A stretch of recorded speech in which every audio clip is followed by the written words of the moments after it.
আজকে আমরা আল্লাহ রসুল সাল্লাল্লাহু আলাইহি ওয়াসাল্লামের এমন 13টি ফজিলতের বিষয়ে জানবো, যেটা ওনার জন্য খাস ছিল। অন্য কোনো নবীকে এই সমস্ত ফজিলতগুলো দেওয়া হয়নি। তার মধ্যে প্রথম হচ্ছে, আল্লাহ রসুল বলেন যে আমাকে এমন প্রভাব দিয়ে সাহায্য করা হয়েছে যে 1 মাস দূরত্বেও তা প্রতিফলিত হতো।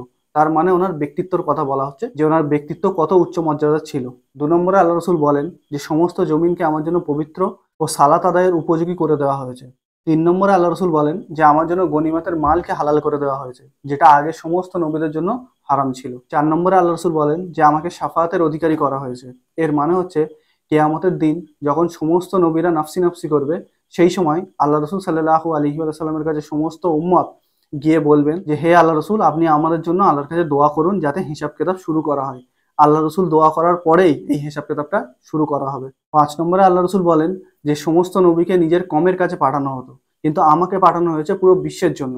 সেই কারণেই আমরা আল্লাহ রসুলকে বিশ্ব নবী বলে থাকি। 6 নম্বরে আল্লাহ রসুল বলেন যে আমাকে সংক্ষিপ্ত অথচ ব্যাপক অর্থবোধক কথা বলার ক্ষমতা দেওয়া হয়েছে। এর মানে হচ্ছে এই যে আল্লাহ রসুল ছোট কথা বলে, কিন্তু সেই কথার মধ্যে অনেক বেশি গভীরতা থাকে। 7 নম্বরে আল্লাহ রসুল বলেন যে আমাকে দিয়ে নবীগণের আগমনকে সমাপ্ত করা হয়েছে, মানে আল্লাহ রসুল যে খাতেমান নবীন, সেই কথাই আল্লাহ রসুল বলছেন। 8 নম্বরে আল্লাহ রসুল বলেন যে কেয়ামতের দিন আমি আদম সন্তানদের সর্দার হব। 9 নম্বরে আল্লাহ রসুল বলেন আমি সেই প্রথম ব্যক্তি যে আল্লাহর কাছে মানুষের জন্য জান্নাতে যাওয়ার সর্বপ্রথম সাফাত করব। 10 নম্বরে আল্লাহ রসুল বলেন সমস্ত নবীদের তুলনায় আমার উপরে যারা ঈমান আনবে তাদের সংখ্যা কেয়ামতের দিন সবচেয়ে বেশি থাকবে। 11 নম্বরে আল্লাহ রসুল বলেন যে কেয়ামতের দিন আমি সর্বপ্রথম জান্নাতের দরজায় গিয়ে ঠোকা দেবো। ঠোকা দেওয়ার পরে জান্নাতের প্রহরী অর্থাৎ রেজওয়ান আমাকে জিজ্ঞেস করবে যে আপনি কে। তখন আমি বলবো যে আমি মুহাম্মদ সাল্লাল্লাহু আলাইহি ওয়াসাল্লাম।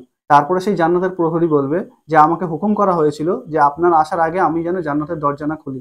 12 নম্বরে আল্লাহ রসুল বলেন কেয়ামতের দিন আমার পতাকার নিচে আদম আলাহিসাল্লাম সহ সমস্ত নবীগণ একত্রিত হবেন। 13 নম্বরে আল্লাহ রসুল বলেন জান্নাতের সর্বোচ্চ স্থান যার নাম ওয়াসিলা, সেটা আল্লাহ আমাকে দেওয়ার ওয়াদা করেছেন, আর আমি আশা করি যে কেয়ামতের দিন সেটা আমাকেই দেওয়া হবে। এই ছিল আল্লাহ রসুলের 13টা এমন ফজিলত যেটা অন্য কোনো নবীকে দেওয়া হয়নি। এটা আমাদের নবী মোহাম্মদ সাল্লাল্লাহু আলাইহি ওয়াসাল্লামের জন্য খাস।